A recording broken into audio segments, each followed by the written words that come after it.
Hello বন্ধুরা, আপনাদের স্বাগত জানাই বাংলা মেডিসিন রিভিউ ইউটিউব চ্যানেলে। তো আজকের মেডিসিন রিভিউ এমন একটি সিরাপ সম্পর্কে আলোচনা করব যেটা সম্পর্কে জানাটা ভীষণই জরুরি। বিশেষ করে যদি আপনার বাড়িতে ছোট কোনো বাচ্চা থাকে আর সেই বাচ্চার যদি কৃমির সমস্যা দেখা দেয়। তো আজকে আলোচনা করব এই সিরাপের ব্যবহার সম্পর্কে, এর সঠিক ডোজ সম্পর্কে, কি সাবধানতা অবলম্বন করে এই সিরাপটিকে নিতে হবে, এছাড়াও এর সাইড ইফেক্টগুলো কী দেখা যায়, তাছাড়া এটি কিভাবে আমাদের শরীরে কাজ করে অর্থাৎ এর মোড অফ অ্যাকশান সম্পর্কে বিস্তারিত আলোচনা করব। তো তার আগে আপনি যদি আমার চ্যানেলে নতুন হয়ে থাকেন, প্লিজ চ্যানেলটিকে সাবস্ক্রাইব করে সম্পূর্ণ ভিডিওটি দেখতে থাকুন। তো আজকের আলোচ্য বিষয় যে সিরাপটিকে নিয়ে, সেটি হলো অ্যালবিড সিরাপ, যার মূল উপাদান হলো অ্যালবেন্ডাজল। আর এই অ্যালবেন্ডাজল একটি অ্যানথেলমেন্টিক গ্রুপের ড্রাগ। আমাদের পেটের মধ্যে, আমাদের বাচ্চার পেটের মধ্যে যে মাইক্রো অর্গানিজম, যে হেলমেন্টিক গ্রুপের জীবাণু থাকে, ওয়ার্ম অর্থাৎ কৃমি, সেই কৃমিকে ডিওয়ার্মিং করার অর্থাৎ নষ্ট করার কাজ করে এই সিরাপটি।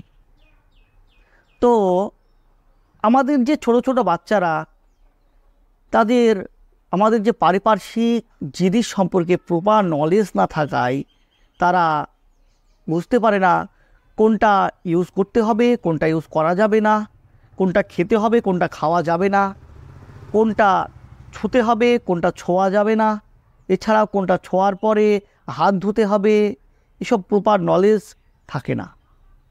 তাছাড়া আরেকটি সমস্যা দেখা যায় যেটা গ্রামাঞ্চলের ক্ষেত্রে, যে গ্রামাঞ্চলের বাচ্চারা ধুলোবালি মাটি নিয়ে খেলা করে। এই ধুলোবালি মাটি নিয়ে খেলা করার পরে তারা হাত না ধুয়ে হয়তো কোনো খাবার খাচ্ছে, সেই খাবারের মাধ্যমে যে ওয়ার্মের লার্ভা, যে কৃমির ডিম, সেই ডিম তাদের পেটের মধ্যে চলে যায়, যার ফলে তারা পেটে গিয়ে বংশবিস্তার করে সমস্যার সৃষ্টি করে। তো কি সমস্যা দেখা যায় কৃমি হলে? যেমন ডাইজেশনের সমস্যা আসতে পারে, প্রপার ডাইজেশন হয় না, অর্থাৎ হজমের সমস্যা, ঠিকঠাক হজম হয় না। তাছাড়া ফাঙ্গাল ইনফেকশান বেড়ে যায়, গায়ে চাকা চাকা দাগ দেখা দিতে পারে। এছাড়াও রক্তাল্পতা দেখা দেয়, ব্লাড ফর্মেশন কমে যায়, অর্থাৎ আয়রন লেভেল কমে যায়। কারণ কি? কারণ এই যে কৃমি, এই যে আমাদের বাচ্চাদের আমাদের ইন্টেস্টাইনে বসে রক্ত চুষে খায়, আমাদের যে নিউট্রিশন, সেই নিউট্রিশন শোষণ করে। তো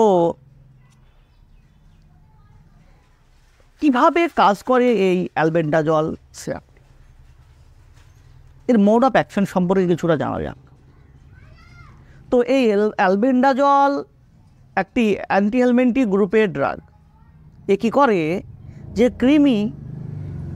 কৃমিগুলোর স্ট্রাকচার যদি আমরা দেখি, সেগুলো গোল গোল রিংয়ের মতো খণ্ড খণ্ড তৈরি। আর এরা তাদের শরীরকে, তাদের বডিকে মাল্টিপ্লিকেশন করে বংশবিস্তার করে। তো এই অ্যালবেন্ডাজল তাদের মাল্টিপ্লিকেশনে বাধা দেয়, যার ফলে তারা আর বংশবিস্তার করতে পারে না। এছাড়াও তারা সারভাইভ করার জন্য যে নিউট্রিশন গ্রহণ করে আমাদের শরীর থেকে, যে গ্লুকোজ ইনটেক করে, সেই গ্লুকোজ ইনটেকে বাধা দেয় এই অ্যালবেন্ডাজল, যার ফলে তারা আর ঠিকঠাক সারভাইভ করতে পারে না, ধীরে ধীরে দুর্বল হয়ে পড়ে, একসময় তারা মারা যায়, অথবা আমাদের যে স্টুলের মাধ্যমে বাইরে বের হয়ে যায়। এইভাবেই এই অ্যালবেন্ডাজল ডিওয়ার্মিং করার কাজ করে। তো কি সাইড ইফেক্ট দেখা দিতে পারে এই অ্যালবেন্ডাজল? তো তেমন বড় ধরনের কোনো সাইড ইফেক্ট সচরাচর দেখা যায় না। যেগুলো দেখা যায়, পেটে অস্বস্তি ভাব, বমি বমি ভাব, বমি, মাথা যন্ত্রণা, হালকা জ্বর আসতে পারে, এইসব সমস্যাগুলো দেখা দিতে পারে। তো কোন ডোজে বাচ্চাদের খাওয়াতে হবে? আপনার বাচ্চার বয়স যদি 3 থেকে 4 বছরের উপরে হয়ে থাকে, তাহলে এই সিঙ্গেল প্যাক ডোজ একবারে অর্থাৎ 10 ml একবারে খাইয়ে দিতে হবে। আর তার থেকে যদি বাচ্চা ছোট হয় অর্থাৎ 2 বছরের উপরে যদি হয় তাহলে আপনি 5 ml করে আজ খাইয়ে 1 সপ্তাহ পর আবার 5 ml খাওয়াতে পারেন। তবে সবথেকে ভালো হয় যদি আপনি আপনার বাচ্চার ডাক্তারবাবুর সঙ্গে একবার কনসাল্ট করে নিতে পারেন। বাচ্চার ডাক্তারবাবু যেভাবে বাচ্চাকে খাওয়াতে বলবে সেভাবে খাওয়ানোটাই বেস্ট হবে। তো এর মধ্যে একটা ভ্রান্ত ধারণা আমাদের মধ্যে আছে যে গরমে কৃমির সিরাপ খাওয়ানো যাবে না, বৃষ্টি হলে খাওয়াতে হবে, ঠান্ডা আবহাওয়া হলে খাওয়াতে হবে। তো এমন কোনো বাধা নিষেধ বা এমন কোনো নিয়মকানুন নেই যে বৃষ্টি হলে খাওয়াতে হবে, বৃষ্টি না হলে খাওয়ানো যাবে না। তো আপনার ডাক্তারের সঙ্গে কনসাল্ট করার পরে আপনি খাওয়াতে পারেন, যেটা সবথেকে ভালো হবে। তাছাড়া আরেকটি জিনিসের উপর খেয়াল রাখতে হবে, যখন আপনি বাচ্চাদের কৃমির সিরাপ খাওয়াবেন তখন একসঙ্গে ফ্যামিলির সবাইকে নেওয়াটাই ভালো হবে। কারণ এক্ষেত্রে কী হবে যে ডিওয়ার্মিং করার কাজটা একসঙ্গে সম্পূর্ণ হলে কিছুদিন অন্তত সুস্থ থাকবেন।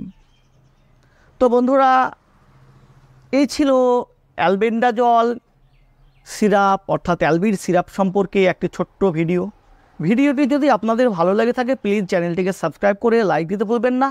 সুস্থ থাকবেন, ভালো থাকবেন, আবারও দেখা হবে অন্য কোনো ভিডিওতে। ধন্যবাদ।